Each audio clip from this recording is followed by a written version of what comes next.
弟兄姊妹平安，今天是2025年9月10号。今天的经文是诗篇101篇列王记下18章19节到25节，19章第1节到第7节，路加福音18章18节到30节。今天要跟大家分享的主题是良善很难。跟随上帝的旨意，做上帝眼中看为善的事，对基督徒而言，其实是非常重要的一件事情，但是却非常的不容易。虽然我们说上帝的诫命并没有很多，也没有多困难，就如同耶稣基督在新的诫命所教导的，要爱上帝，也要爱人。但是能够这样来实践的话呢，我们就可以被称为基督的门徒了。可是呢，我们看看呢，旧约的西西家王，虽然上帝给他的旨意非常明白，可是当他在面对现实的压力的时候，到底要跟亚述妥协呢，还是要去跟埃及联盟呢？他就举棋不定。有时候他又顺从上帝，有时候他又随从心理，还有心理的害怕，因此他就必须要自己去面对强敌的威胁列王记下卷18章19节到25节，19章第1节到第7节，经文这样说道：然后他们派人去见西西家王，西西家的3个大臣出去见他们。这3个大臣是希勒家的儿子王宫总管以利亚敬，王室书记舍伯那，亚萨的儿子国史大臣约雅。亚述的大将问亚述皇帝，要知道西西家凭着什么会有这样的把握？他以为空口说白话就能替代军备和实力吗？他靠谁的力量想反叛我？他妄想埃及来援助，那无意用一根断裂的芦苇当拐杖走路，会刺伤他的手的。埃及王那一些投靠他的人正是这样。亚述大将继续说：也许你们要说，你们所依靠的是上主你们的上帝，可是西西家不是摧毁了他丘上的庙宇和祭坛，他不是吩咐犹大和耶路撒冷人民只准在耶路撒冷的祭坛敬拜那一位上主吗？现在我以皇帝的名义跟你打赌，如果西西家能找出2000骑兵，我就送他2000匹战马。其实他连亚述军队当中最小的军官也比不上，他还妄想埃及送战车骑兵来援助他。他以为我没有上主的帮助就来攻击他，毁灭他的国家吗？上主亲自吩咐我来攻击他，来毁灭他这个地方。19章第1节，西西家王听见他们的报告，非常的悲愤，就撕裂衣服，披上麻衣，进入上主的圣殿。他差王宫总管以利亚敬、王室书记舍伯那和一些资深的祭司去见亚摩斯的儿子以赛亚先知，他们都穿着麻衣。西西家王吩咐他们告诉以赛亚说：今天是国难的日子，我们到处都在耻辱和惩罚当中，我们像一个临盆的产妇，因为身体虚弱而难产。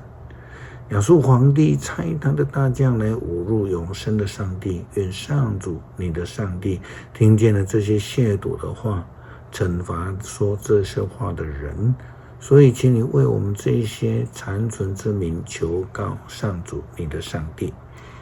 西西家王的臣仆来见以赛亚，他就请他们回复国王说：上主这样说，你们不必因亚述人说了侮辱的话而惊惶，上主要使亚述皇帝听信谣言，赶回本国，在本土被杀。耶稣基督在传福音的这个期间，遇到了一个犹太人，他来问他我要做什么事情才能承受上帝永远的生命？这个时候他还懂得称耶稣基督为良善的夫子。但是当耶稣基督教导他要去行善的时候，他却一副为难的样子。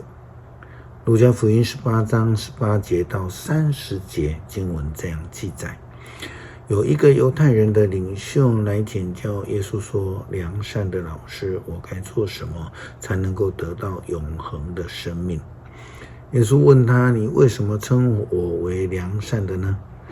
除了上帝一位以外，再也没有良善的。